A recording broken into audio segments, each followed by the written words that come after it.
Hey, good morning, everybody. I'm Walter, your independent travel agent with Where's Walter Travel. Welcome to Sunday Cruise Chat Live. I can't believe I'm awake. But welcome to the show. We're going to spend about the next hour and a half, not the past hour and a half, the next hour and a half talking all things cruising and doing our very best to answer your question. I'm a bit tired. I'm a bit hoarse. I spent 12 hours at a theme park yesterday for the first time, and I don't know how long. Went with my great friend Stephanie and Mindy, and we spent the whole day at Epic Universe learning everything that there is to know about Epic Universe. Well, almost everything that there is to know about Epic Universe. And oh my goodness, did we have a great time. And it was hot, man. It was 95, 96 degrees Fahrenheit locally. Holy schmoly. So folks, first of all, let me invite you to subscribe, share, like, and do all those wonderful things that the social media channels like for you to do. We're excited to do this every Sunday morning with you guys. Do our best to answer your questions. And most of all, we're really excited to be sending a lot of you guys on some amazing vacations, including Becky, who is just back from her Alaska cruise. Oh my goodness. And thank you so much, Becky, for sharing all the pictures in the group. That's amazing. We're getting ready for our Alaska adventure next month, taking a whole bunch of folks up there next month. So I cannot wait. Mimi's here, Annette's here, Stefan's here, Sue's here, Bill's fan, SL. Hey, good morning from Scotland, SL. Thanks for joining us on Sundays. I really appreciate seeing you pop up on there. That's awesome. Michael, Benny, Corey, good morning, everybody. There's so much going on. Wow, Epic Universe. Let me just start by saying, wow. It was interesting because it actually, when you're in the hub, as I call it, or Constellation, whatever, it actually feels a lot smaller. I'm like, wow, it doesn't really feel all that big. And then you realize that, as you go off into the portals and the lands, really did a beautiful job with it. I mean, it's more immersive, I think, than pretty much anything Disney has done. Galaxy's Edge comes the closest at Disney, but when you go off into each land, and each land is fully immersive, wow, just absolutely wow. And I think Dark Universe had the best reveal. As you walk in, you can't see anything, and then you got to come around a corner, and then finally, I just thought that whole reveal was absolutely fabulous. And I didn't think that they could build a roller coaster that was as good as or possibly better than Velocicoaster, but they did, man. That Stardust Racers was phenomenal. My only bummer was we only did it once because we were trying to hit as much as we could. I wanted to come back. We did the yellow lane. I wanted to try the green lane to see what the differences were. So, wow. Absolutely wow. So, yeah, that for me, when I got off Stardust Racers, I thought it was actually a better roller coaster than Velocicoaster. Certainly longer, feels faster. The only thing it doesn't have, Velocicoaster has that real cool inversion where you just kind of go along for a while upside down, which you really don't get on any. You do a lot of rolls and stuff on other coasters, but you don't just go for an extended period upside down. So that's a really different aspect of Velocicoaster. But wow, just absolutely wow. Learned a lot about going there in the heat. Experiencing that park. I mean, it was almost 96 degrees. We actually still had a very good time. There was a light breeze in there. So I'm really excited. We'll probably go back once the weather cools down a bit. We're looking at like maybe somewhere between November and February, probably go back once temperatures drop a little bit. It'll be a little nicer. We'll be gone all of February. Yeah, so we'll be gone all of February. So we're not going February. Hey, good morning, Spunky from Pembroke Pines, Florida. How are you, man? Good to see you. Thanks so much for joining. I'm going to be drinking a lot of tea today, even though it's warm out here. I'm going to be drinking a lot of tea. So, Benny, how are you? Oh, my goodness. Crappy New Jersey. Why is New Jersey so crappy today, Benny? Hey, it's your decision to go back to New Jersey. You could just stay here the whole time. But yeah. Hey, Rick, how are you? We're probably going to head down to, we're going to see, I think the weather cools off a little bit this week. I think it does drop below the 90s. No, it's staying up there. I thought so. It dropped down. But we need to head over. Get down to 90. Yeah, we need to head over to Epcot to get the new pass holder magnets for sure. Good morning, Silver Librarian. How are you? I want to remind everybody this is really big, and I'm so thankful to Virgin Voyages for doing this. But I just want to remind everybody that we have 10% savings on our October cruise. I mean, this is unheard of for them to go in and allow us to do this so late. And by late, I mean, it is pretty close to when the cruise is going to be going off. So October 3rd through the 16th, we're going on the Brilliant Lady. We're going from Quebec all the way down to Miami. So this is basically a Canada-New England cruise. Then we're going to come down the coast, and then we're going to hit Charleston, South Carolina. And then finally, Brilliant Lady is going to make her first entrance into Miami, which is going to be like spectacular, amazing, like beyond amazing. So for the first time since I've been working with them for 2.5 years, they have opened up 10% savings on this particular voyage, where a sea terrace is $46.80 on the public website. It's $42.69 through us. And then the Central Sea Terrace is $48.10 through the public website, but it's only $43.86 through us. That is for 13 nights. That's for 2 people in the stateroom. I mean, that's the total price of the stateroom, both people in there. Plus, you get all the restaurants are included. The Wi-Fi is included. Gratuities are included. Soft drinks are included. Group exercise classes are included. So all of that is included for 13 days for either $42.69 or $43.86, which is just absolutely stonking amazing. I'm very thankful to Virgin Voyages for allowing us to do this. So, oh my goodness! So I hope you guys will come join us. We've got some folks. Heading with us right now, and I would really love to meet you guys on the cruise. So think about coming along to join us. Spunky wants to know, when is the best time to book a Christmas holiday cruise on the Icon or Utopia?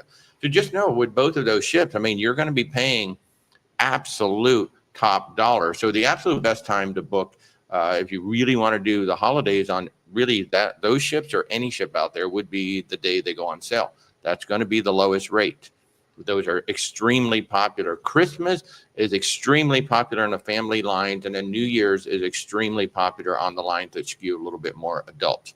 So if you want to book those and get the absolute best price, now the secondary way to get the absolute best price is to reach out to somebody like me, travel agent, because I have access to group rates, and we are part of a larger consortium. And one of the things that larger consortium does is they grab staterooms on the day that those go on sale. We don't always have time to grab every single sailing on every single ship, but a lot of times, if they're allowed, now there are certain sailings that the cruise lines will say you can't book a group on this, period, and that could be one that's accepted.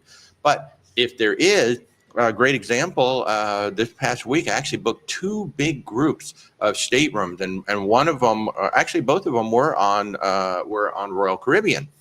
And in both cases, that consortium had grabbed some group space. And I was able to save, I think I got the staterooms, I want to say around $400 less than what the public rate is going right now.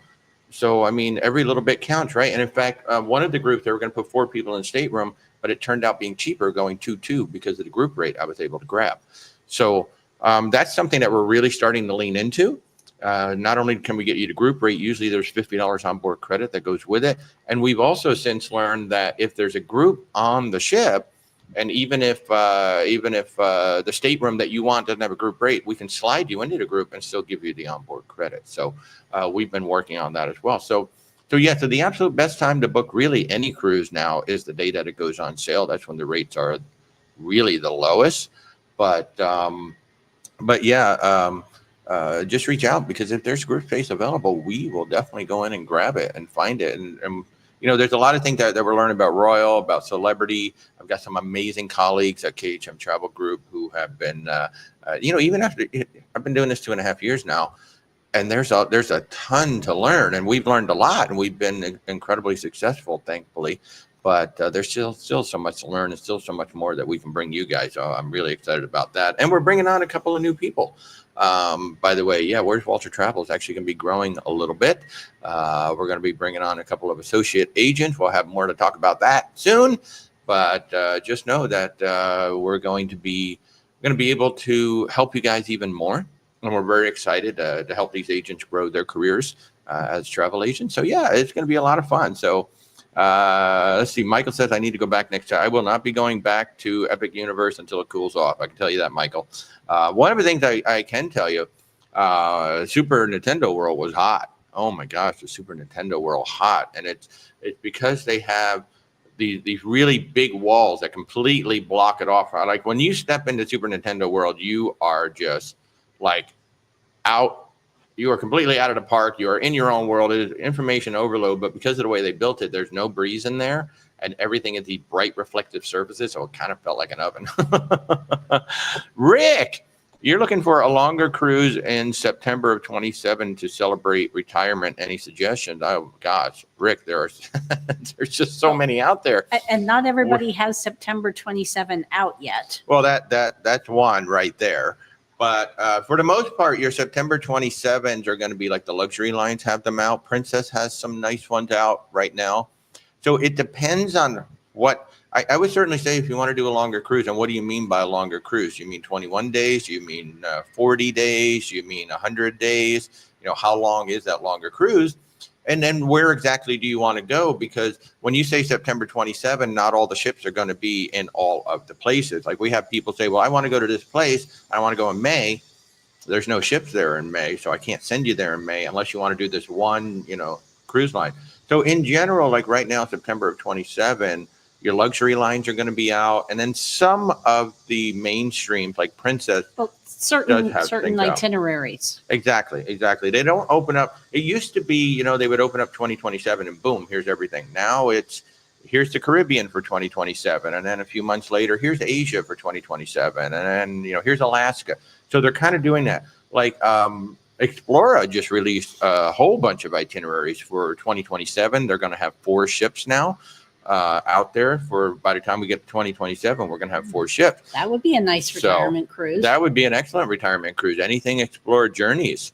So, I don't really have a suggestion. It really comes down to what you want to do. Where do you want to go? When you want to go? So just reach out.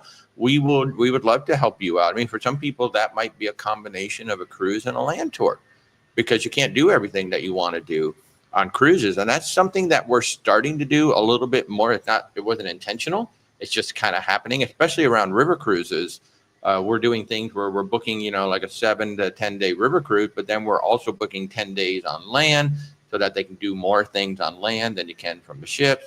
And then we also have combinations from the ocean cruises as well. So maybe it's not just a cruise, maybe it's a combination where you do partial cruise and you do partial, especially if you're flying places. Like we're going to Italy and Croatia in 26, and I would like to. Hey, maybe that's 26, so it's not going to work. But we're flying. We're doing a 10-day cruise in Italy and Croatia. But I want to fly into Rome, do a couple days in Rome. Then we're going to go up to Venice, spend a couple days in Venice, and then we finally get on the ship. We're going to be on the ship for 25 days because we're doing the 10-day Italy Croatia cruise, and then we're going to do the transatlantic crossing. So that's a back-to-back. So it really just depends on where you want to go, Rick. What type of a cruise do you want to go on, and where do you want to go? It's, you know, I know I say that a lot. And who do you want to go with? Yeah, who do you want to go with? Because, you know, you don't want to go. Anyway.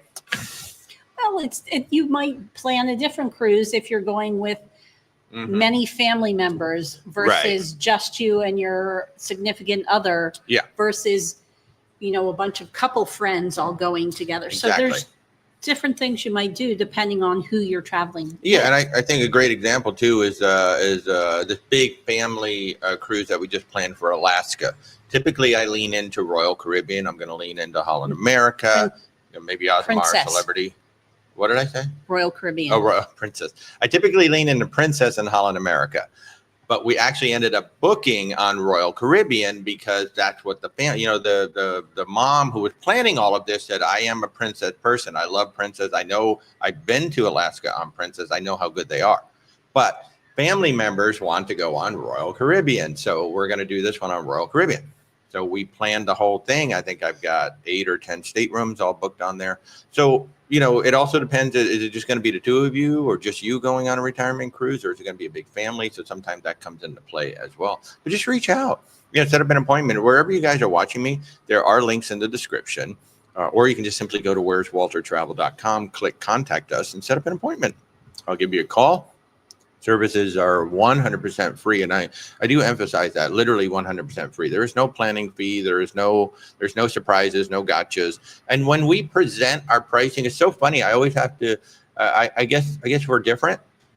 I don't like surprises. I don't like surprises in the pricing. So when we present a price, it's like, here's the full price of the stateroom, however you wanted it. You know, 2 people, 3 people, 4 people, whatever it is. But here's the price of the stateroom. And I always get the comment back, is this per person? It's like, no. That's like, are the port fees and taxes in it? Yes, port fees and taxes are. I do not like surprises. So when I present you a price, this is the price it's going to cost you to actually step onto the ship. So yeah, so we would love to help you. So yeah, there are so many things that you could do. I mean, let's see, a retirement cruise for me would, well, I would. If it was me, I'd be like really pushing it and say, oh, let's go to Antarctica. What the hell? Let's just do something that, you know, you're only going to do one time. Well, probably. That will not be happening in September. No. But, you know, unless you're Gary Bembridge, who goes like 3 or 4 times, that's only something I'm going to do one time. So, yeah, it just depends on where you want to go, what you want to do, and whether it may be just a cruise, or maybe we're going to find you something that's a combination of things. You never know. Thank you, Silver Librarian. Appreciate the kind words. Silver Librarian is saying a retirement cruise through the Panama Canal. Well, that's very interesting. I like that idea. Good morning, Rick. Miami, could I be a bilingual travel agent under you? Well, thank you for the suggestion and reaching out. I will say that right now we're just going to cap it at 2 people. In fact, we were only planning to bring on 1 person this year, but a second person happened to step in. We really don't want to grow too fast. So if you want to become a travel agent, though, I'd be more than happy to talk to you offline and tell you some of how to get started. But at this time, we're not going to, I mean, we only planned on 1. And now we're going to have 2 just because of a situation that happened with somebody that we know very well. In fact, both of these people that are coming on board, we know them already. But yeah, if anybody's watching this would like to become a travel agent at some point, I will tell you it's a ton of work. If you want to be successful and you want this to be your sole income, it is a lot of work. I don't really know how many hours I spend. I lose track of how many hours I spend per day. I'm guessing your work week is around 70 to 80 hours. Yeah, I would say around 70 to 80 hours. Of work. I mean, you know, some of my clients can testify as to how early I have sent them emails and how late I have sent them emails. So yeah. But if anybody wants to become a travel agent, you know, certainly just reach out. You can set up an appointment under Contact Us, and under, you know, what do you want to do and all that. You can just simply put on there, I want to talk to you about becoming a travel agent, and I'll be more than happy to talk to you. So happy Sunday, Chaz. Louisville, John, you probably missed, but have they announced a home port for the new Margaritaville? See, they have not. However, it won't be Tampa because it's too big. It cannot get under the bridge. So we know it won't be Tampa. We have heard rumors of Galveston, maybe. It could also go down to, say, Miami, Port Canaveral. Yeah, you never know. It could even, not Port Canaveral, Miami, Port Everglades could do that. If I were to guess, I would think at least it's going to spend a season in Galveston. I don't know if it'll be permanent, but if I were to guess, I would guess that it's going to spend some time in Galveston, because they do a lot of Western Caribbean cruises. But they could also park it down in the south of Florida and send her out on some nice 10 and 14-day itinerary down into the Southern Caribbean too. So she's a bigger ship. She's the biggest ship. What is it? Costa Fortuna, I believe, was the name of her. So they're really, they've now purchased 3 Costa ships. And part of it is because, believe it or not, it's the color scheme. They already have the blue and the teal as a predominant color scheme on the ship, and then they're able to blend the Margaritaville colors in. That's actually one of the reasons why they keep buying the Costa ship. Plus, they're generally well maintained. So that is where they're going to be going now. Personally, I think the product on board is fabulous. We had well over 100 people on board for Valentine's Day, and they did a fabulous job. We had an amazing rep who was working with us. They just still don't have a booking engine that supports the travel agent on the back end. And by that, I mean, if I book you on the ship, that's it. I'll never see your booking again. It goes off into a black hole, and then you have to manage it all the way through until you're done with the sailing. And to me, there's no reason for a travel agent to book you at that point. I mean, that's part of what we're trying to do. We're trying to help you, service you, so you don't have to call. And I've heard stories about their call center. So supposedly by Q3, Q4, they will finally have a new booking engine ready for us. And at that point, I'll be more than happy to start booking them again. But it's a great product on board. If you've not tried Margaritaville at sea, you really should give them a try, especially for the price. Now, the price has been slipping up a little bit. So, it's kind of one of those things that when like them and the Carnival Spirit are the same price, or the Carnival are the same price, it's kind of a toss up. So at that point, and we're talking the Islander, not so much the Islander. I won't book the Paradise. I know they don't like it when I say that, but I just don't think the Paradise is a ship. It's not a ship that I would go on for a vacation. So it's not a ship that I'm going to book my clients on. But if you want to book it, you can certainly go try it. There is an audience that loves that ship. So. User 617, how is Holland America Cruise Line Zuiderdam? So we've not been on the Zuiderdam. We've sent some clients on Zuiderdam, though. I know we've got that. And I think that's in the same class as like the Noordam and the Westerdam. Yeah, I think she's in that same class. So what's really cool about Holland America that they've done is they've leaned strongly into live music. They've got 3 or 4 primary live music venues. And so you got BB King's Blues Club, you got the Billboard thing, you've got the Rolling Stone room, which I think is doing pianos, and then they don't do Lincoln Center anymore, but they still have a classical thing as well. Not all the older ships have all of those. Yeah, they don't have all the venues, and sometimes what they'll do is they have like one venue that will do both, and like one night's this, one night's that. Yeah. But the ships are fabulous. I mean, they really are. What is interesting about Holland America, it is a very, I think the service on Princess and Holland are very similar. I think Holland, it's just a little bit, I don't want to say more proper, because they're still, it's still fun group. But it is I want to say it's like a little bit more, there's a little bit more emphasis on refined service on Holland America versus Princess.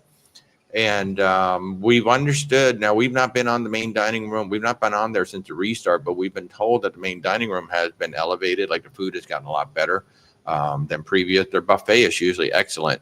So, so I know we've sent clients on to Zuiderdam. So as a ship itself, she's a fine ship. She'd be a great ship to go on. We've not gotten complaints from any of our clients about really. And the nice thing that a lot of people enjoy about that kind of class of ship is it's relatively small by today's standards. All of their ships, actually. I don't think they have a ship that's over 3,000. No. I think all of their ships are I think they top out around 2,700. So the Holland America ships are really nice if you just want to get away from the masses of people. They have lovely pools. They're beautiful ships. What I do like about them, too, is you don't forget that you're on a ship. They are rather nautical.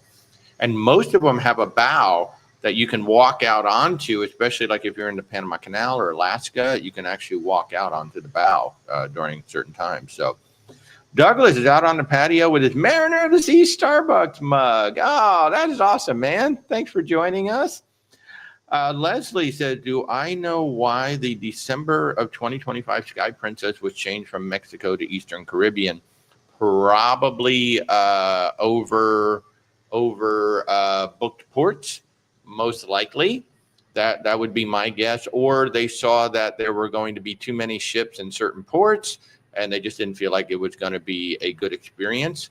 So they went ahead and flipped it over.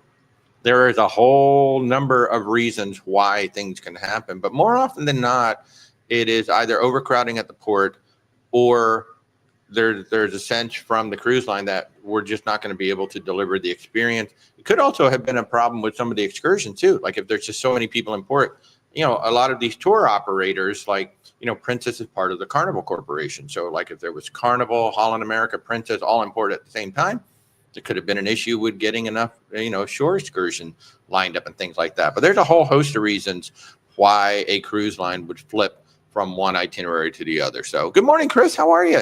Thanks so much for joining in. I'll remind everybody that we're Where's Walter Travel. I'm still waking up, man. It was 12 hours in Epic Universe, and it was 96 degrees yesterday here in Orlando. Surprisingly, it was not as bad. I was prepared to just melt, but it actually wasn't all that bad. I don't believe you. No, it wasn't. You can even ask Stephanie and Mindy. It was not bad. Yeah, I would have been melting. Yeah, you would have been melting, but it was good. It was actually good. But Rebecca and I are Where's Walter Travel. We're independent travel agents. We book cruises, land, luxury, expedition, theme parks. We do book the theme parks. That's why I was there yesterday, to get a firsthand look and understand what it was all about. So if we can help you in any way with your travels, our services are literally 100% free. And you can reach us at where'swaltertravel.com or wherever you're watching us. There's links down in the description down and there. One thing you were really saying is how much you liked the freestyle. Oh, machines. so yeah. So the big advantage of Universal over Disney is the Freestyle Cup. This is a Coca-Cola Freestyle Cup. This can be recharged when I go back. But my goodness, I think I had somewhere between 10 and 12 of these yesterday. I was drinking vitamin water all day. I really wish I wish all theme parks had these, but wow, this was such a great deal. And I can take the cup back and they'll just recharge it again. So yeah, I'm really, really highly recommend that. So, and I've always loved Universal. We don't have a annual pass now, but maybe we'll get one again in the near future. So, yeah. Louisville John, now I tell you, after you booked your daughter and grandkids for Disney World, well, you should have reached out to me. No, it's something I honestly didn't even think about until yesterday. When I got it, I haven't been to Universal in a while. I forgot all about this because, you can get these on the Royal Caribbean ships too. But I didn't even think about it until yesterday when I bought it. And then I came home and Rebecca's like, oh yeah, we used to get that when we went to Universal. So yeah, this is a great thing. Highly recommend it. I bought one yesterday because I was there, but when we go again, I can just buy another one, and then also recharge this one. And I will say, I love the freestyle cups, but regardless of that, for myself, because as I get older, I can't tolerate the big thrill rides like I used to. I currently prefer Disney. Disney has the better shows, although the shows that we saw yesterday were very, very good. So well, for me, Universal doesn't have a ton that's in between big thrill rides and kiddie rides. Yeah. So there's that middle ground that they have a lot more of at Disney that makes it more enjoyable for me. Yes, yes. Hey, Nurse Tara, have a great time on the Celebrity Silhouette today. I'm so excited. Make sure that you go down to the World Class Bar and have one of those lovely old fashions for me. They're so amazing. So, hey, Diabetic, how are you? Let's see. You used to be able to refill with icy slushies. No, there's no icy slushies. Anyway, it's a Coca-Cola Freestyle, and that's it, my friend. So, hey, good morning, CJ. How are you? Let's see. Hey, Desiree, how are you? Stefan, so the Zoider Dam is a Vista class ship for sure. So, Dad said you can't wait for a perfect day, Mexico. I had a question about that today from from one of my clients, and they said, are they like tearing down like the whole Costa Maya port? Are they just tearing it out? What's going on? And what's going on is Royal Caribbean bought the Costa Maya port. So if any of you are visiting Costa Maya, where your ship ties up, Royal Caribbean bought the whole thing. So they own the entire port, but they're not going to prevent other people from coming in. The port is basically going to stay the same. You're still going to be able to dock up. You're still going to go do all of your excursion. But what's going to happen is when you pull in to the right of the port, you're going to see this massive Perfect Day Mexico. You will not be able to miss it. There will be all kinds of signs facing the ships. Brightly colored signs. You will see the tower from the ship because you can walk to Perfect Day Mexico from the port. That's the idea. Or maybe you'll take a tram. That's the whole idea, is to make sure that you see this thing, because we're going to spend a lot of money on it. We bought the port. We want you to see it because we want you to come on Royal Caribbean. So nothing at Costa Maya is going to change in terms of coming in on other ships. It just means you're going to be looking at this multi-million-dollar amazing getaway that you will not have access to unless you're on a Royal Caribbean ship. The big thing that's different about possibly Celebrity. We don't know. Possibly. They go to Coco Cay. Now, the big difference is Coco Cay maxes out at 13,000 people currently. The Perfect Day Mexico is going to max out at 21,000 people. So they will be able to bring in 2 Icon class ship plus another ship. Technically, they could bring in 3 Icon class ships. So it's a much bigger space. It can hold a lot more people. But again, it's going to be Royal Caribbean only. So it's going to be Costa Maya, that same Costa Maya port that you pull into. It's possible they may make some enhancements to the dock. It is still Costa maybe, just because the port is wide open, and it is it can be difficult to get the ships in. So who knows if they're going to do something, if they're going to do anything at all, that would be a lot of money. But somehow build some sort of a breakwater out there to help the ship be able to get in. There's been a couple times that we've docked at Costa Maya that I was actually shocked. The last time we were there on the MSC Seashore, it felt like the ship was underway. We kept slamming into the dock, and it literally felt like the ship was moving. And I was like, wow, this is craziness. So, but yeah. Hey, hello, Kimberly. How are you? Good to see you. Thanks so much for joining in. Dad, will they have Cape Liberty go down to Mexico? That would have to be an extended trip.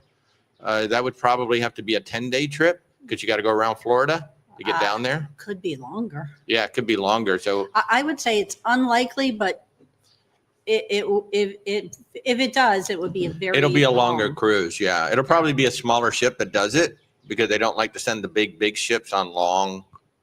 They try to keep those at 7 days. So if it's going to happen, it might be something more like an Adventure of the Seas, or maybe even like a Vision of the Seas or something like that, doing an extended run down there. But probably my guess would be no. You might, my guess would be no, but never say never. Oh, you like the no flying idea? Well, I can't really help you there. You can get on a train. I've done the train. I took the train. I grew up in the Hudson Valley, New York, and I've taken the train to Disney World. It's actually kind of cool. I actually really like taking the train. It's really nice. So,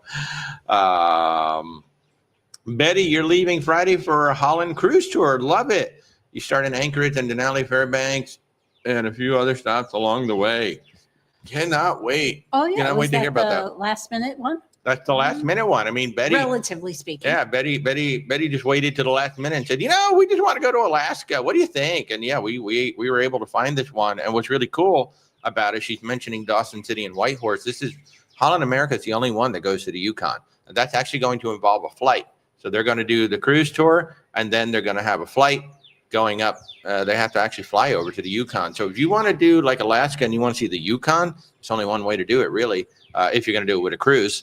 And that is with Holland America. And that is the one they are taking. And that flight is included in the price of the cruise tour. Yeah, it's all included in the price of the cruise tour. So that's going to be really killer. I think, Betty, you're our first client to actually book the Yukon tours. I'm really excited to hear about that one. It's the one that I would like to do because it's something that we've never done.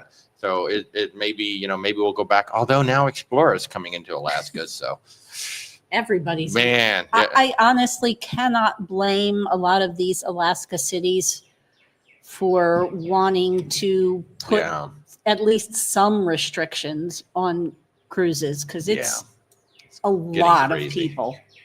It is getting crazy. Yeah. So, just looking at all the questions here.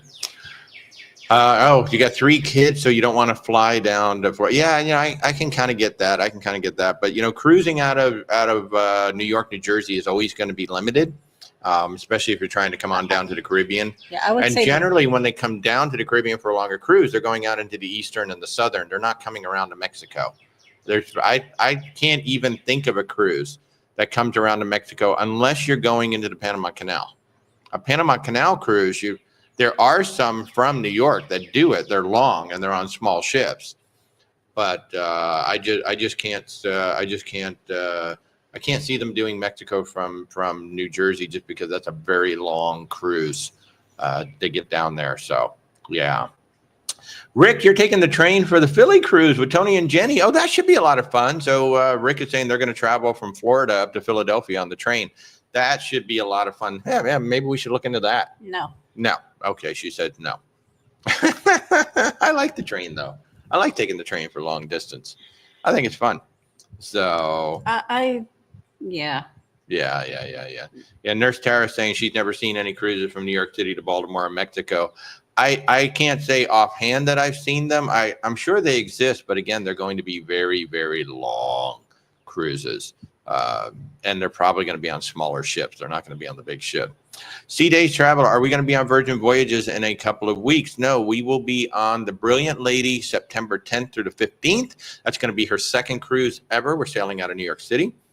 And then we're going to be on the one that I'm popping up on the screen again. We're going to be on the Brilliant Lady October 3rd through the 16th for 13 nights. And again, we've got a 10% off. We're the only ones that have 10% off on this particular cruise, thanks to our relationship with Virgin Voyages and me pestering Tamika a lot, and then Tamika pestering her folks a lot. They gave us 10% off on the sea terraces and the central sea terraces. We've already had some people take advantage of this because the price is amazing. Sea Terrace on their site is $46.80. For us, it's $42.69. And the Central Sea Terrace is $48.10 on their site, and it's $43.86 through us. So these are amazing deals. So if you want to be joining us for these amazing 13 nights on Virgin Voyages, in 13 nights, you actually have the opportunity to try all the restaurants and all the eateries and everything. And Brilliant Lady's going to have the all-new Rojo on her, which will be Spanish tapas and paella at night. So what's happening with the Razzle Dazzle on all of the ships is that it's still Razzle Dazzle, still got your brunch menu during the day, but then at night, they're flipping the menu to whatever these new restaurants are. So on Scarlet Lady, she is now Lucky Lotus by Razzle Dazzle with an Asian menu. And on the Brilliant Lady, she's going to be a Spanish menu with Spanish tapas and paella at night. We've not heard on the next two ship, but I am really hoping that one of them is going to be an Indian restaurant. I'm hoping that they lean into, because in like P&O cruises, they have Indian. If you go on some of these European-based cruise lines, they have an Indian restaurant. We don't have them in the U.S. We get it in the buffet. We might get a special Indian dinner. There was one cruise that we went on that was Celebrity. Actually, they're usually it's the cruises that are 10 days or longer. One night in Sushi on 5, they'll do a special Indian menu.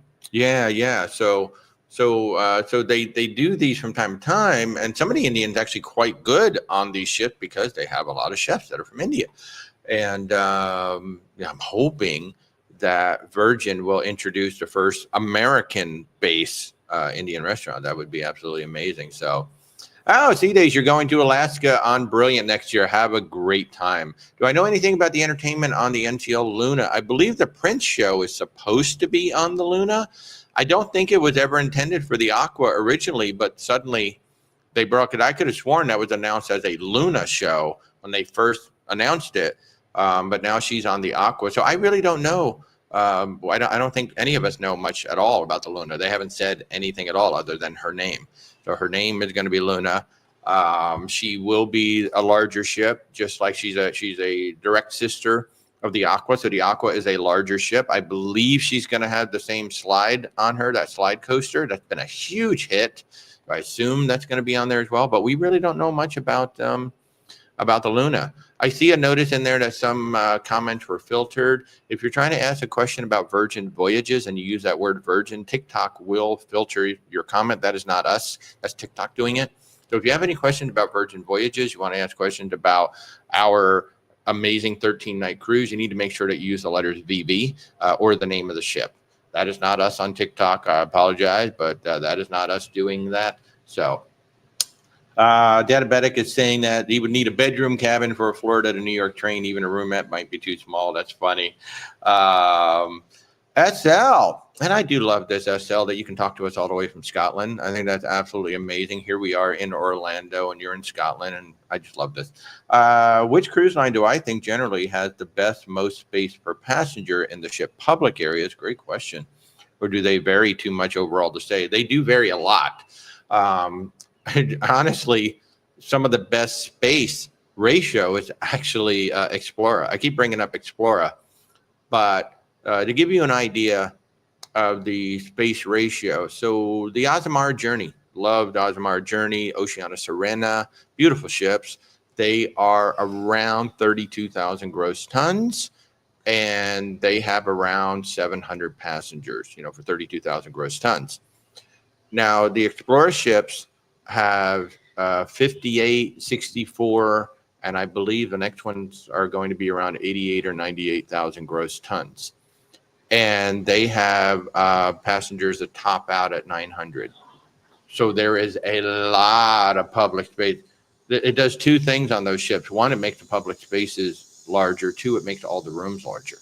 So they're utilizing that extra space. Instead of cramming extra people into the space, they are utilizing that space out there. I think Virgin Voyages does a pretty good job of space ratio. Certainly around the pool, they didn't. That's a terrible layout, just the way it is. It is designed for Scarlet Knight. That is really what that pool area is designed for, is Scarlet Knight. It's a decent pool area, not the best. I think Celebrity Cruises has some nice spacing, but all of it changes based on the ships. Some of the newer ships, they finally realized, oh, we should create more public space.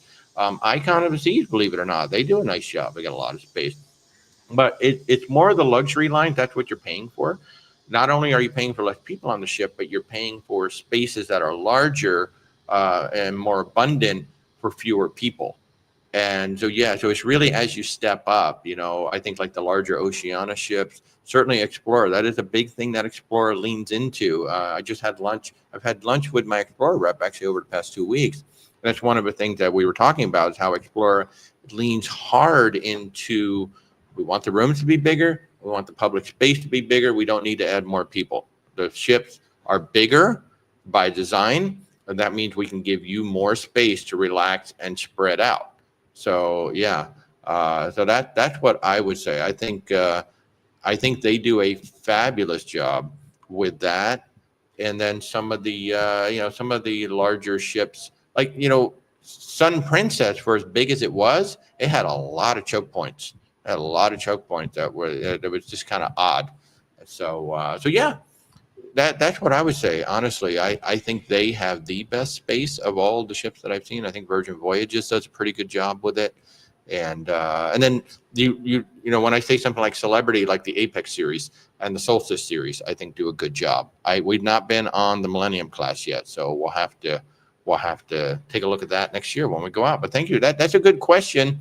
And it's certainly something that, you want to explore, and especially if you're working with a travel agent. I know you're in Scotland, so if you're working with a travel agent, it's certainly something to explore as you look at the various ships and whatnot, because you can't just go by the class of ship. I think actually Holland America might even have pretty good space ratio as well. But yeah, so it all depends on the ship itself. It's all on the ship itself. So, hey, Alex, how are you? And thank you for the question, by the way, Alex. Yes, we had an epic time at Epic Universe. I have not done a 12-hour day in a theme park for a very long time. That's why I'm a little tired and My throat's a little sore today. And Yeah. just so you know, I did just Google cruise ships with the best passenger to space ratio. Because And Google would never lie. it came up with a list. And you're right, the luxury lines are at the top of the list. It's what you're paying for. It's not only the top of the line food, the beautiful rooms, the service, and all. You're actually paying for space, and it's something that we don't talk about enough, actually. But go ahead. What does Google say? Well, the absolute best is the Regent Seven Seas Explorer. What doesn't surprise me. No, but the first mainstream, Cunard Queen Mary 2 is the first mainstream that I see. Mm-hmm. After that, the Disney Dream and Fantasy. Well. So. Hi, Andrew. Thanks for joining in. But Appreciate it. You can Google it and you will find. You can Google it because Google doesn't lie. Well, I'm not saying that. Hey, but for quick, and for those of you over on the YouTube and side and all that, I'm gonna lean over here. Stephanie was a little excited about going to about going to Epic Universe, so we had an absolute blast.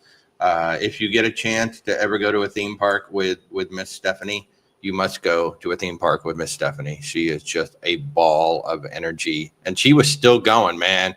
We literally pulled into the parking lot 10 minutes to 8 in the morning, and we drove out of the parking lot at 10 minutes after 8 in the evening. So it was a full day, and she was still bouncing on the way out. I am so glad I was at home. And I will say, typically when you do a theme I'm not park, good with that long. yeah, when you do a theme park visit like that, you're going to go back to the hotel. For us, it was the Blue Dragon restaurant. Oh my gosh, folks! If you're going to Epic Universe, you owe it to yourself to go into the Blue Dragon. 1, it's just a gorgeous restaurant. 2, the food is amazing. 3, you're in the air conditioning, you're relaxing, you're being served. You don't have to get the food and then go find a place to sit or anything like that. It is a lovely experience. And for 3 of us, we shared one appetizer, which was dumplings, and then we each ordered an entree, and it was $38 per person for a theme park meal. So, that was and this was actually a very good Pan Asian restaurant. So, yeah. So, Andrew, did I see your cruise last week? Medical emergency after bad weather decision to leave Coco Cay. I did not. I'm sure it was in the news. Last week was a crazy week for us. We were super, super busy. So, but no, I didn't see that. After a correct decision, leave Coco Cay. When the weather is bad, we had that happen at Coco Cay. I remember we were there on the Icon when that was it Icon or Symphony? Symphony. Well, we were on Symphony where it went from sunny to thunderstorms. Like it wasn't even like 10 minutes. It just came in and it was howling.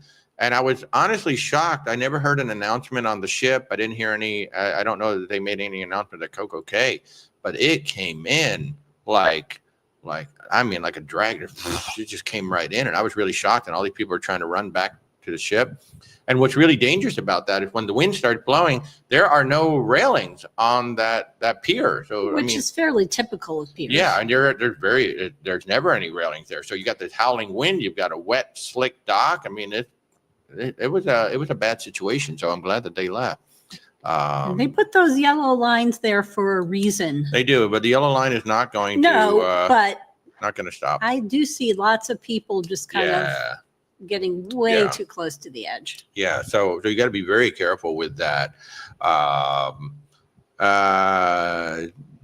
I'm sorry, I'm probably butchering that. Do I have a favorite cruise line itinerary? A favorite cruise line or itinerary for Europe? I don't.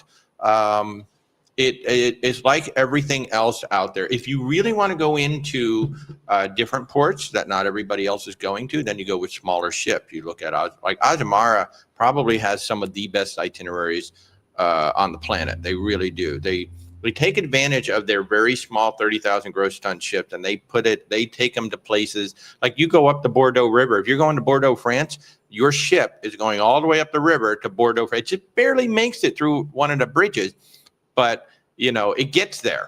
So if you're looking for different ports of call and places where the mainstream ships don't go to, then like the mainstream ships go to Bordeaux, but you're docking like an hour and a half out. So that's 3 hours of your day getting there and back. Whereas Azamara literally drops you off like a river ship right in town. So with Europe, we have booked most every cruise line you can think of. We happen to be doing Celebrity Constellation. We're going to do Italy and Dubrovnik first for 10 days in October 2026, and then we're going to do the transatlantic coming back. So we're doing Ravenna, Split, Dubrovnik, Kotor, Messina, Salerno, Portofino, La Spezia, and I put the trip up on the screen for those of you watching on YouTube and everything else. But we have booked pretty much everybody over there, and we treat Europe exactly the same as we treat everything else. When do you want to go? Where do you want to go? And when do you want to go there? Because when you say that, that then limits the amount of ships that we can choose from, because there's only so many ships that are going to be doing that kind of area. Keeping in mind that there's some trips that you can do from the U.S., such as you can go round trip to Northern Europe on what's called the Voyage of the Vikings, and that's from Boston. That's on Holland America. It's like 35 days or 36 days, but you don't even have to get on a plane. You go all the way up and around. They have had some that go from the U.S., like from Florida, all the way through the Mediterranean and come back in like 42, 45 days. So you can do that. But we have sent people on multiple cruises. I think the majority of our cruises in Europe have just happened to fall on Celebrity and Princess. I think that's been the majority of them over there because they, one, they have beautiful ships. Two, they have excellent service. But we've also booked Explora, quite a bit of Azamara. Oceania is big over there in Europe as well. So I don't really have a favorite. One of my favorite ships and one of my favorite cruise lines of late is Explora Journeys, because I think they really have something special there, because you're not getting quite Regent, service. Okay, so Regent Seven Seas is the gold star. This is what everybody, judges themselves against. And they are there for a reason, because they are absolutely amazing. But for the price point on Explora, I think you're getting pretty close to what they're offering. So from a cruise line perspective, Explora is the one that I look at a lot for our clients, because the price point is so close. But it really comes down to what would you like to do, where do you want to go, and when do you want to go? And then that's going to tell us which ships are available. And then from that, Rebecca does a lot of the research. I'll say most of the research for all of these cruises, and she's really good at drilling down. I'll talk to you guys, I'll get all the questions, and she's really good at drilling down through all of your answers and then finding ships that are going to work best for you. And usually when we present you a proposal, we're presenting 3 or 4 ships. And then from that, we just work with you to figure out which one is the best. And then we go from there, or we'll go find some more. So, yeah. So I don't really, if I was booking in Europe right now, Azamara, Oceania, Explora are probably the 3 that I would lean in just for us. If we were just going for us, those are the 3 that I would lean into. So, yeah. Kimberly saying they had Costa Maya port canceled on Enchanted Princess. It is called Costa Maybe. That is the unofficial term for Costa Maybe. Costa Maya is Costa Maybe. So, yeah. You're welcome, SL. I'm glad we were able to give you some answers. I don't know if you can work with agents out of the UK. I think you can. I would assume so. Yeah. Scotland's part of the UK. But there's a gentleman named Kieran Miller with Magical Traveler out of England. I would highly recommend him. He's the one that when I get people who inquire to me about booking, but I can't because you're over in Europe, I send folks there, and actually he sends folks to me who try to reach out to him from the U.S. There's these things called cross-border rules. So even though we are a global society, even though you and I are talking right now, in real time, I can't book you if you live outside North America and the Caribbean. Virgin Voyages is the only cruise line that will allow me to do that. And in fact, I can even book you in your local currency. But if you're in Scotland, I would look him up. It's called Magical Traveler. His name is Kieran. I think it's Kieran, or maybe Kei. But Kieran Miller, and his company is Magical Traveler, and he is just a phenomenal person. I've yet to meet him in person, but we've had many conversations, so he's really great. Let's see, Chris, when are we going to Celebration Key? We don't know yet. We don't know yet. We will. currently have a small moratorium on more cruises. But once we work through that. I'll tell you, Chris, it will be more than likely one of those last minute things, just because we are so close to Port Canaveral. You know, it may be something where literally like the week before we just decide, okay, let's go so we can go down there and see. Because I want it to open. I want to make sure everything's functional before we head down. I don't want to be one of the first people down there. I do want to wait a little bit before we go down there. So, oh, you're welcome, Denali. I hope I said that right. Yeah, if you want to reach out, certainly set up a time. You know, our services are free. So you can reach out, set up a time. Where's WalterTravel.com? Contact us, or you're watching on TikTok. There's links there. Anybody who's watching anywhere else, there's links in the description. Set up a time. We'd be more than happy to help send you over to Europe. It'd be a lot of fun. Kimberly is saying that she was disappointed she didn't get the dock in the Costa Maya because she saw other ships docking in there. That is always a captain's prerogative.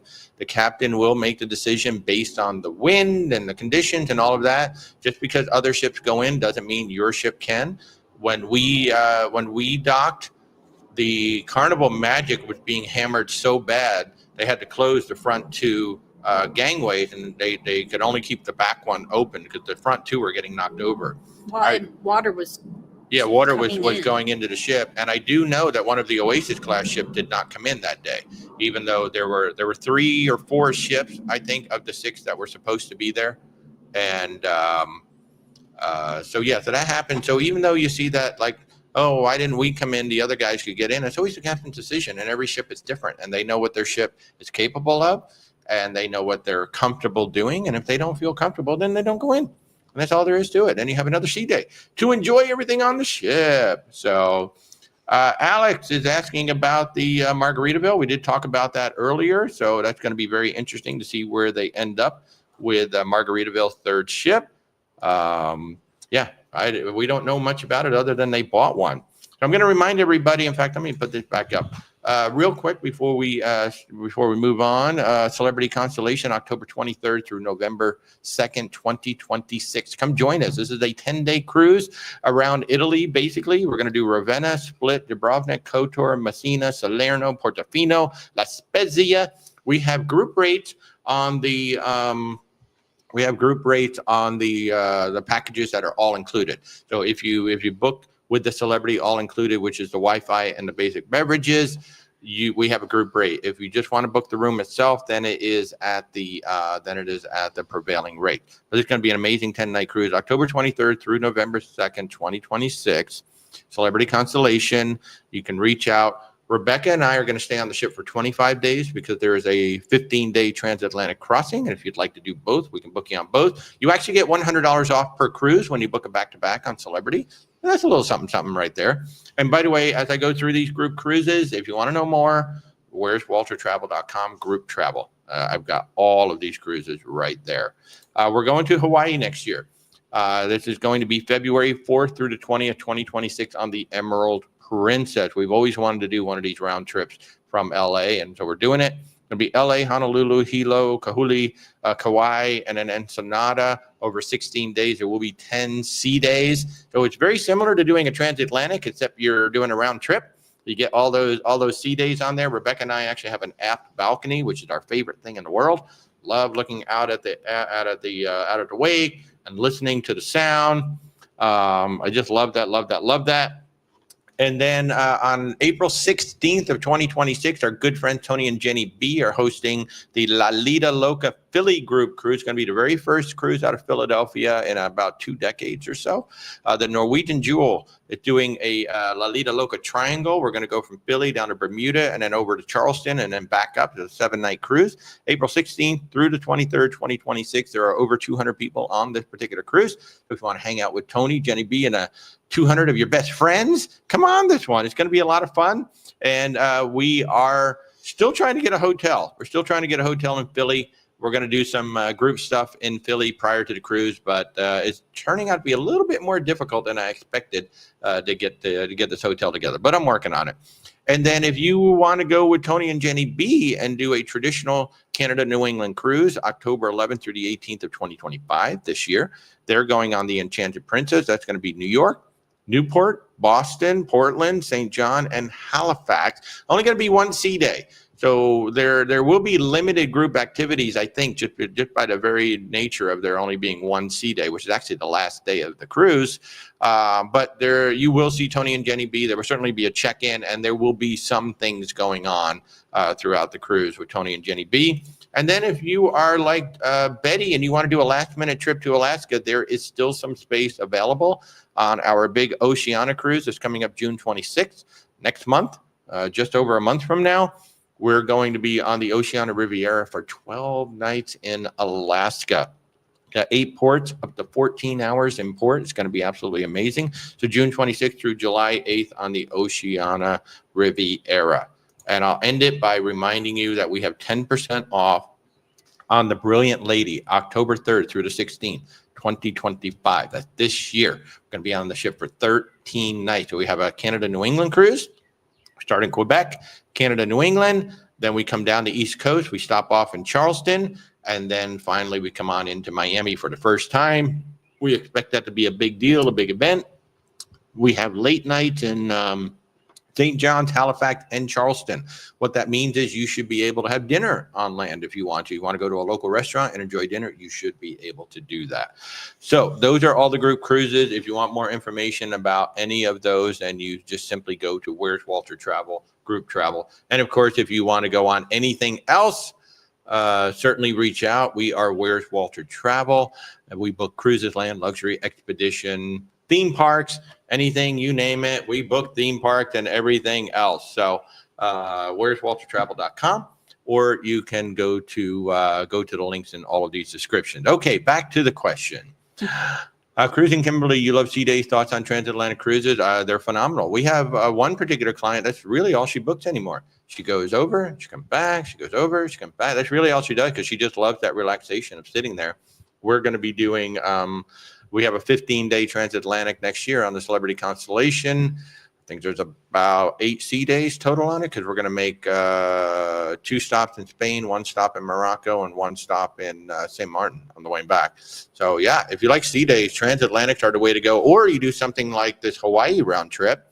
You know, there are a lot of cruises that have long sea days. Like when you do the Southern Caribbean from New York, New Jersey, that's a lot of sea days. Going down and coming back, you're probably going to have like maybe 8 sea days total, like 4 going down, 4 coming back, or something like that. So if you're a fan of sea days, you look for those extended cruises is what you look at. So when you book back to back, do you have to vacate your stateroom and get a different one? That all depends on how early you book.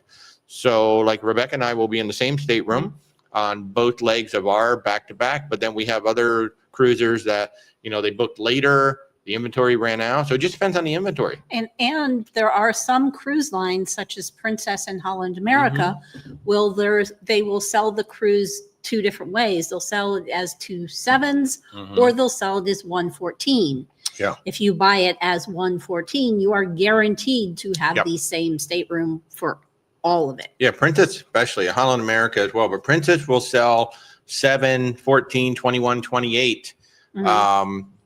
All on the same ship. So if you want to have the same room for the back-to-back and you want to be on it for 3 weeks, then we'll just book you as a 21-day. Plus, you're going to save a little bit of money doing that as well. So, Truck, enjoy your Alaska cruise. Make sure you plan properly for Ketchikan. One thing I will say about if you do have to change staterooms, generally, all you have to do is pack up your bags and your steward will help you get them moved to the new cabin. And you will not have to take them off the ship and back onto the ship. No, they'll just move them over. When if you're in the U.S. and you have to go off the ship to zero out the ship and come back on, you just have to bring yourself and your identification. Yeah, that's it. But yeah, make sure you're prepared for Ketchikan, Truck, that you know that you're going to be docking 7 miles outside Ketchikan. And you're going to catch a shuttle to go up. Make sure you pay attention to what time that last shuttle is coming back because you don't want to have to walk 7 miles back to the ship. That is a long walk back to the ship. So be prepared for that. Alaska is beautiful, but that is the one catch. We're doing the same thing with the Oceana Riviera. We're coming in. We're going to be there about 3 hours before the Encore gets there. That's a big thing. It's a Norwegian thing that they have a different dock that's in Ward Cove, and it's about 7 miles away. It's about a 20-minute bus ride.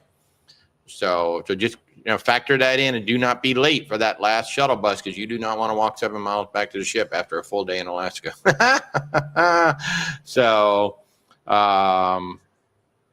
Alex is saying that we presented a great itinerary based on your feedback. Looking forward to New York City to New Orleans on the Norwegian Escape. That's a very cool itinerary. One thing that we've noticed, it used to be the same ships always came back and did the same thing. That's how it used to be.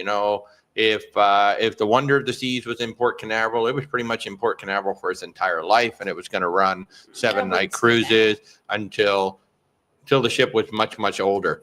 But now they're like every year now, it seems like, okay, no, the ship was here this time. Now it's going to be over here. Now it's going to be over there. So they're really doing a nice job of moving ships around so other people can try different things. So that's really neat. So like the Norwegian Aqua, she spent some time in New York, and she's spending some time in Port Canaveral. She's going to spend time in Miami. She's going to go back over. So with the Norwegian Escape, it's going to be her first time, I believe, home porting in New Orleans. So anytime they got to get the ship somewhere, that usually opens up a very interesting repositioning cruise, such as this one. He's going to go from New York City all the way down to New Orleans on the Norwegian Escape, which is a rather big ship. So that's going to be interesting going up and down the Mississippi River. You're going to get up early. Getaway and breakaway there. Yeah, no, they do. And so it must be interesting doing the big ship, because like Carnival doesn't bring the big ships in. But if you look at where the dock is on Norwegian, it's before the bridge, so they don't have to go under the bridge, and that's why they can bring the bigger ships in, which is very cool. So that should be a lot of fun. Another very cool repositioning one is going to be the Valiant Lady next year in 2026. I think it's in April or May, but she's going from San Juan up to New York City, and that's a very cool itinerary, because in the fall of this year, Brilliant Lady is going to do a couple of itineraries out of New York City, but then next year it's going to be the Valiant Lady. It's going to be doing the sailings out of New York City. So they're moving these ships. In the old days, Brilliant Lady probably would have come back to New York City for at least another couple of years. But now it's like, no, we're just shifting. They're moving ships all around. And what's really cool about that, it gives, the locals or people who like a particular port a reason to come back and say, oh, okay, it's not the same ship. It's a different ship. So let's go explore that. So that's really, really cool. So Diabetic wants to know, transatlantic in the wintertime seems like rough seas. Anytime could be rough seas. I mean, hurricane season is obviously, you could have rough seas during hurricane season. That starts in June. So let's just say that the Atlantic and the Pacific are going to do what they're going to do. And you just got to be prepared. Technically, really. But November isn't winter yet. Technically, it's still fall. Yeah, so most of the ships are doing their transatlantics in October, November. That they're coming back over. There may be a few that are in December, but September is when the first start coming back. You'll start seeing some that are going to be transatlantic coming back from the Med to the U.S., but then there's also Trans-Pacific too. So there's Trans-Pacific coming up and down, usually for the Alaska season. They're repositioning from Australia, coming up to Seattle, Vancouver, and then going back on down. So transatlantic, they're going to start in September with a few ships. A lot of them are going to do it in October. Then some will do it in November, such as us on the Celebrity Constellation. Ours is going to be November 2nd. So I'll put that back up there. So November 2nd, we're going to come across for 15 days. So by the time we get back, it'll be November 17th. So, I mean, it is what it is. The Atlantic, the ocean is not a friend of mine. It's a friend of Moana's. So we can't control the ocean and do that. So,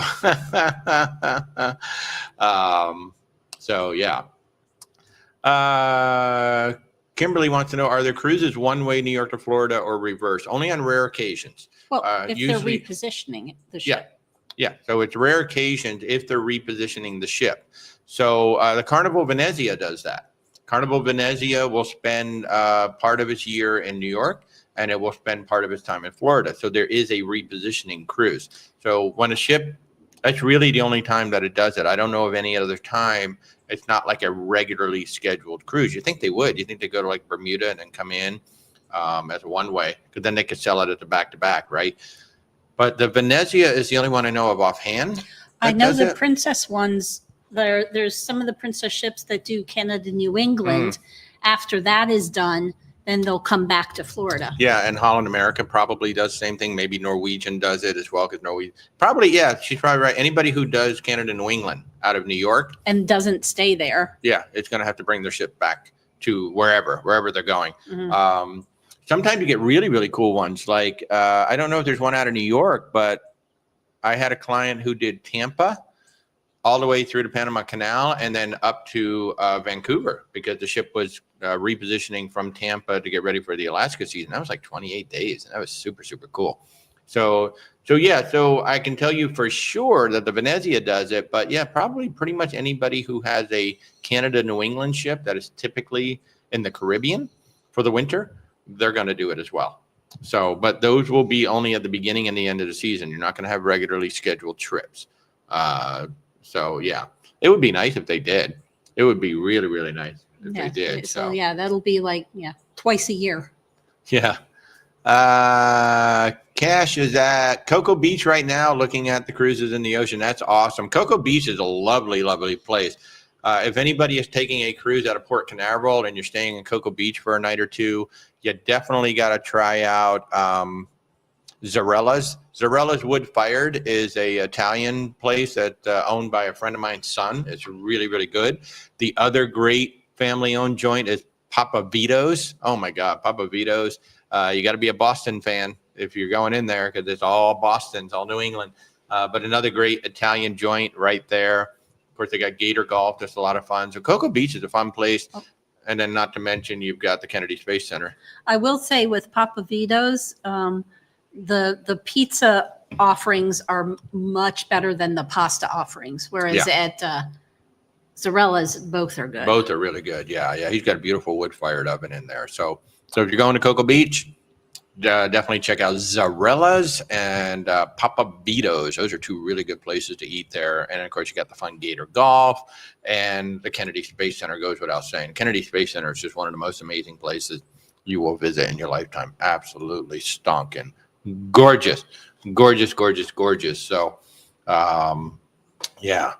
Woo, I'm sort of kind of waking up. I've got a couple of meetings today, so that's good. I'm sort of kind of waking up. Yeah, if you weren't here earlier, I spent 12 hours at Epic Universe yesterday, all day at Epic Universe. It was it's the first time I've done a full rope drop to park close at a amusement park, and it was definitely epic. It was yeah. I'm a huge roller coaster junkie, and let me tell you, man, Stardust Racers is legit. Wow, that's a great coaster. Such a great coaster. It doesn't stop. And the one that really surprised me was Hiccup's Wing Gliders. That was really good. Really, really good. That's more of a family coaster. It does not go upside down. And that was really good. Really enjoyed that. Of course, the Untrainable Dragon show, getting to see Toothless fly over you was really cool. And the meet and greet with Toothless is not to be missed. Not to be missed. Hey, thanks for tuning in, Spunky. Have a good day. Wow. It seems like, I'm sure you've all seen the videos of Toothless and the meet and greet and petting him and all of that. I wasn't there to do it. I was just there to film Stephanie doing it. And Womble, I think his name is, hey, you want to pet him? You want to pet him? I'm like, okay. It was really, this is an animatronic like something I have never seen. I mean, he was basically alive. It was really amazing when you petted him and his nose like wiggled underneath your hand. Oh my God. I was like, okay, this is something special. This is cool. It's really cool. So yeah, that is not to be missed if you go to Epic Universe. So, Diabetic, the free roaming dragon walking around the Isle of Burke is amazing. Yeah, we didn't see that. That is not on the schedule. That is not. Unless you're talking about the one that walks with Astrid. I can't remember his name. There's one that walks around with Astrid a bit. That's a beautiful dragon. That's actually in the show. We did see Astrid. We saw Hiccup. But then there's those little baby ones that kind of bounce around. Those are just pop up. You just kind of have to be in the right place at the right time to see them. And I didn't see them, but But I have to say, man, that whoever designed friggin' Toothless, wow. And even the one in the show, when it lands on the stage, pay close attention to his legs, because his legs like react to landing, and then his legs push off when he goes. And oh my gosh, just craziness, just crazy. It's just so spectacular. Rick, I don't know if you're asking me, did I actually get to ride the Ministry of Magic? We did not. It was a 3-hour wait. And I'm sorry, there is nothing. I will wait 1 hour. That is my max for any. I don't care what theme park it is, and I don't care what ride it is. 1 hour is my maximum, and it has to be something like Velocicoaster or Stardust Racers for me to do that. Stardust Racers was averaging 30 minutes all day, and it's partially because they've got. Yesterday they were running 3 trains on each track, so they had 6 trains running. And that's the cool thing about a dual coaster, right? You got 2 every time they launch. They're launching 48 people. And they were launching 3 trains yesterday, which was fabulous. So we had 6 trains running, constantly on the track, and it was phenomenal. So that wait never got above 30 minutes yesterday.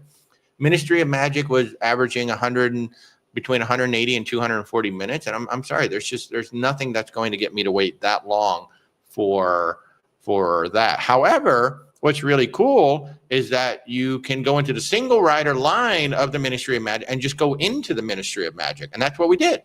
And I highly encourage you to do that because it's gorgeous. And that's what I would want to do. Yeah, it is gorgeous. It is absolutely gorgeous. Totally works. Just walking in, look around and see it all. It's spectacular. And Universal Epic theming is far superior than just about anything at Disney other than Galaxy's Edge. Their theming is so on point. Once you walk into the portal, and for me, the Darkmoor reveal was the absolute best. You walk into Darkmoor, you got this little creepy area, then you got more walls, and then finally you walk out from behind the walls and you finally get the reveal. That was a spectacular reveal, absolutely spectacular reveal. But all of the reveals are good walking into the various lands. They really are.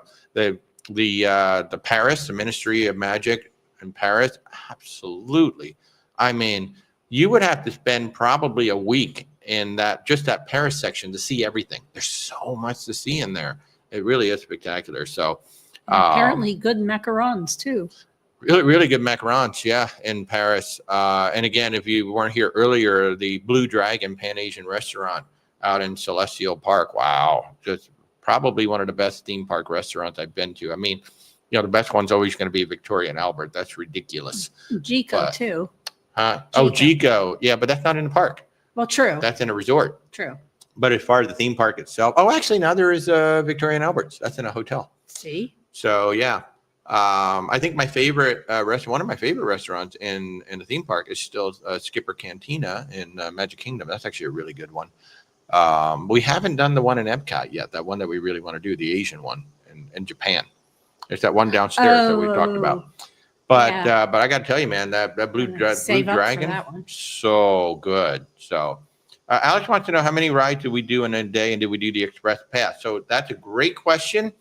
Let's see. So we did Stardust. We did the Dragon Racers, Hiccup Swing Gliders. Stephanie and Mindy went on Monsters Unchained. I decided not to do that one. I went around and did some filming. I'm really glad I did. I got the Burning Blade, which was awesome. We did Yoshi's Adventure because again, Mario Kart ride was around 200 minutes or so. We did the Constellation Carousel, which was surprisingly good. I think that's all the rides that we did. Plus we saw the Untrainable Dragon. We did the fire drill. So we did a lot of stuff. Pretty much did everything in Burke. Yeah, we did everything in Burke, which is where Stephanie really wanted to go. And we tried to see that Cirque du Soleil kind of show that they have in the Ministry of Magic, but something happened on the show before ours. There was so much security at the exit door while we were waiting. So I don't know. So it almost looks like somebody got hurt or something happened. So they canceled the show that we were going to see. But, we played some games in Mario World. The Curse of the Werewolf was closed and Minecart Madness was closed. And they said that on the signs when we went in. So, so we did a lot of stuff. So I'm glad that oh my gosh, Stephanie just woke up. Hi, Stephanie. Hey, I still got my cup. So yay. Thank you for an awesome day. But I'm glad you asked me about the Express Pass because one of the things that Stephanie and I were actually talking about, Universal has a VIP experience, very similar to Disney. However, it is a 4-hour experience. It's not like Disney where you can pay for one day, like you got to do the whole 8 hours, something like that. But at Universal is 4 hours. And the price for the VIP is honestly not a whole lot more than the Express Pass. So when I ran the numbers, and keep in mind that the Express Pass does not work at the Ministry of Magic, and I think there's one other place where the Express Pass does not work. But the VIP experience will take you into those places. So my recommendation would be if you really only have one day at Epic Universe and you want to do everything and you don't want to waste 6 hours in line, because literally you could waste 6 hours in line at a park that you paid, maybe $200 to get into. I would look at the VIP experience. Do it at Park Open. Try to schedule it for Park Open. There's only a limited number of these available. It's not like there's an unlimited. So if you think you're going to do it, book that VIP experience. Book it for 9 o'clock or 8 o'clock, whatever time the park opens, because it comes with an Express Pass for the rest of the day. So you do your VIP experience. You go hit those things that you can't do Express Pass with. And then for the rest of the day, after your 4 hours is up, you still got the Express Pass to go back to all the rides. So that's what I would do. And I do want to do this. We're talking about going back when the weather cools off, like between November and March. The weather will be cooler. We'll probably go back. I really want to take Rebecca over there. I know she's going to love it. It's gorgeous. It is absolutely gorgeous. But I would seriously do the VIP experience at Epic Universe, because you're going to have a relaxing day. You're going to be able to go hit all the rides you want to do all the experiences you want to do. And the VIP experience, like Stephanie was explaining it to me yesterday too, is a true front of the line. They bring you straight to the front. And we saw that a couple of times. They will bring you straight to the front of the line, and then you will be able to experience that. And then you've got the Express Pass for the rest of the day. So I think when we go the next time, that's what I want to do. I want to go ahead and get that VIP experience and do that. Diabetic says there's a new Pirates of the Caribbean lounge bar coming to Magic Kingdom. There is. That looks like a lot of fun. There's a new lounge that opened up in Epcot. Of course, we're waiting to find out when the Rivers of America is going to close. So they're going to build the new Cars Land. The Villain show is coming to Hollywood Studios very soon, like in the next couple of weeks, I think.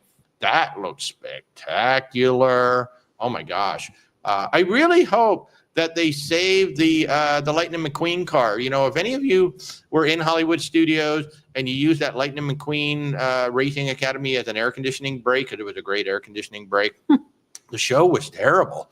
But the car, holy crap, that car was the best animatronic I had ever seen until we met Toothless yesterday. There we go. Stephanie says the Villains and the the new Little Mermaid show is opening too. So you got 2 new shows opening next week in Hollywood Studios.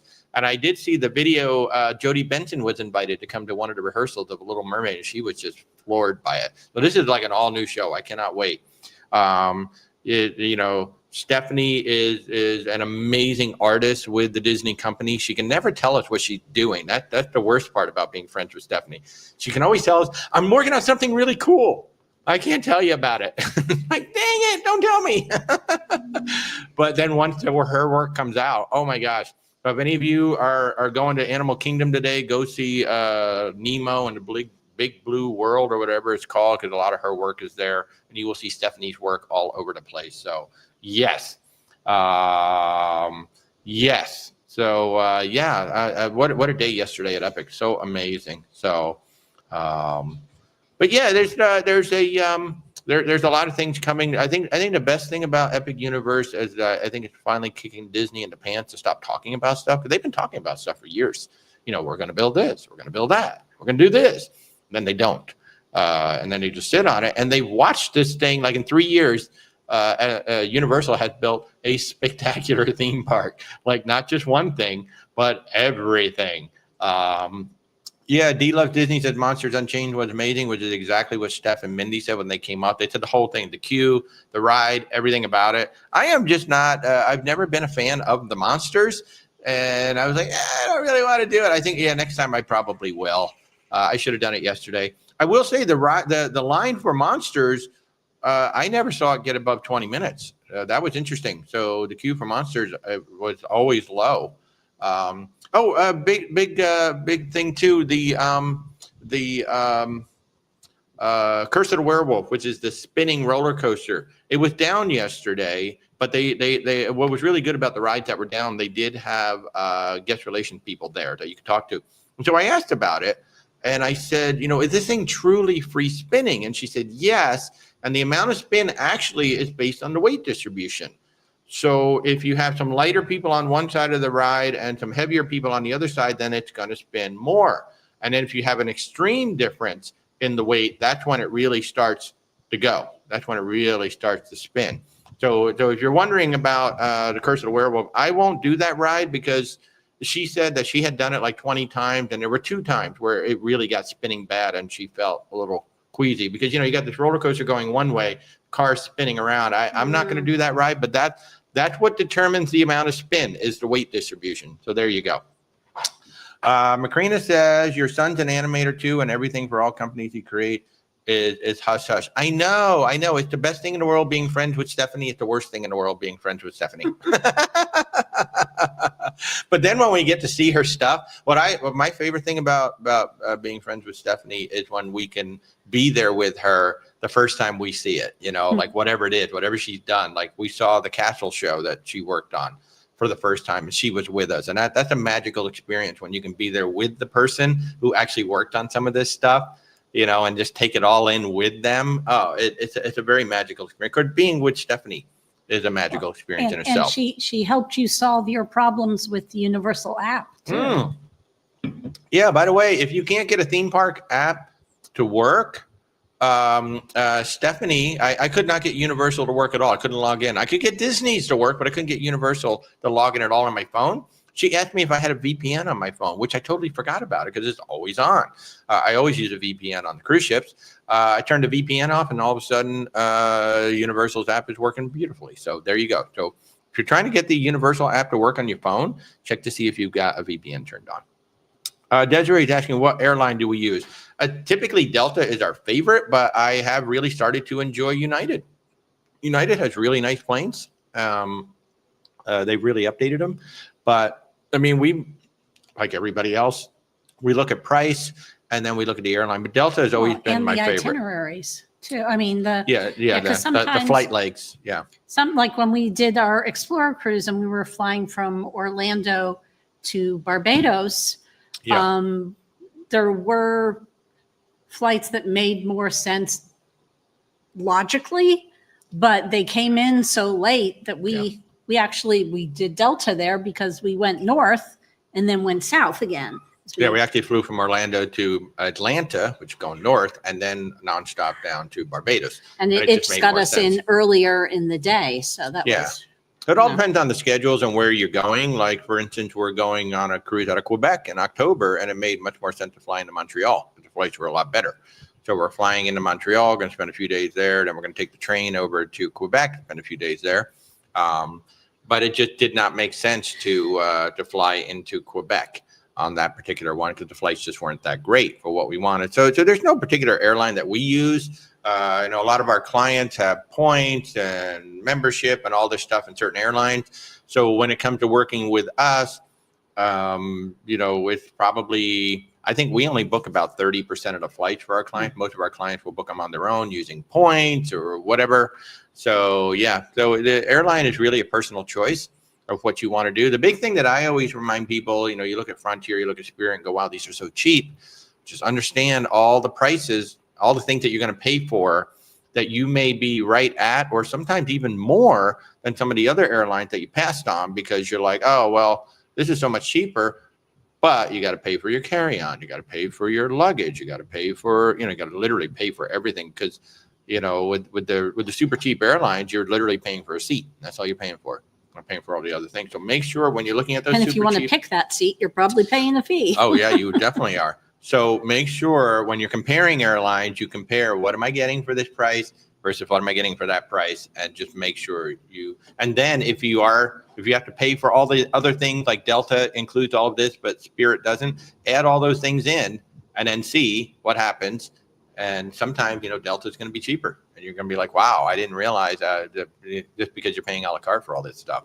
So yeah, that's a big thing. Stephanie says she's going to try the werewolf lunch and push those C-bands to the max. I will film that for sure. I want to film you getting off of the werewolf, what I want to film. So D wants to know, have we ever sailed on the Celebrity Beyond? We've not sailed on the Beyond yet. Steph has, though. Yeah, Steph actually has. Steph has been on the Beyond, and we have one particular client that's almost all he sails. He loves the Beyond. So certainly you want to see at least one time you want to see that ridiculous flare show that they do in the Martini Bar where they'll pour like 50 drinks all at once. The Eden show sounds like it's actually pretty good. At night is an interesting show. So there's a show in Eden in the back. The garden up on top looks spectacular, and they will have artists playing during the day and in the evenings. The Sunset Bar is where you will probably find me most evenings, back there. I love the idea of that. And I think other than that, it's like another celebrity ship in the sense that all the spaces are lovely. We love Celebrity. We've been on 4 times. We've only been on Solstice class. We haven't done the Edge class yet, but we've got an Apex. The Celebrity Apex is coming up here to Port Canaveral. So, Steph is saying Eden is wonderful. Don't sit up on the ramp thinking you are out of the way. They perform there. So just assume that if you're in Eden, they're probably going to be performing around you. It is a very interesting idea. You're going to have a spotlight on you during the performance. Well, that's fun. That's fun. Mm-hmm. So if you want to be in the spotlight, be on the ramp. So, yeah. So Stephanie had been on it. Steph, did you ever get your video out on that? I can't remember if your video ever came out on the Beyond. Is it on your channel right now? I cannot remember. Been a while. So, but yeah, and by the way, if you're not subscribed to Sean and Steph on YouTube, you should be. She's got hundreds of videos up there with her and Sean on so many different ships. So if you're doing some research on a cruise ship, it didn't make it yet. So yeah, that's the life of being an animator for a company. She works so hard. She's like me. I have content from Christmas 2023 that's never been edited, that needs to be edited and put out there. So yeah, it's kind of sad that we kind of get so busy that we just can't get the content up there. So yeah, even somebody as talented as Stephanie can't do 50 things at the same time. I know. So I know the feeling, Steph. I know the feeling. So folks, I'm going to wrap this up because it's 12 noon on the East Coast, and I know I've got some meetings coming up. I'm going to remind you that I'm Walter with Where's Walter Travel. If we can help you in any way with your travels, please do reach out. Our services are 100% free to you. Where'sWalterTravel.com. And you can also reach me through the links that are in the descriptions here. So, yeah. Let's see if I can get this. Yay. Let's see if I can get this. But yeah, so just reach out. Where'sWalterTravel.com. And we would love to help you. And we will be back. I can't remember if I'm going to be back on Thursday with a guest or not. I've got Explorer Journeys coming up soon. But we are very often here on Thursday nights at 8 o'clock p.m. Eastern time. And, of course, we're back every Sunday morning at 10:30 in the morning. So I hope everybody has a spectacular day. Oh, no, we'll be on the ship already. That's right. In a couple of weeks, it starts on Saturday. So you still may be able to go live from the Aqua. Yeah, probably. Okay. No, right, I guys. was just thinking we were traveling that day, which then you wouldn't, but we're not. Next week we'll be here. Next Sunday we'll be here. Yeah, I know. Okay. Have a good day, guys. We'll see you soon.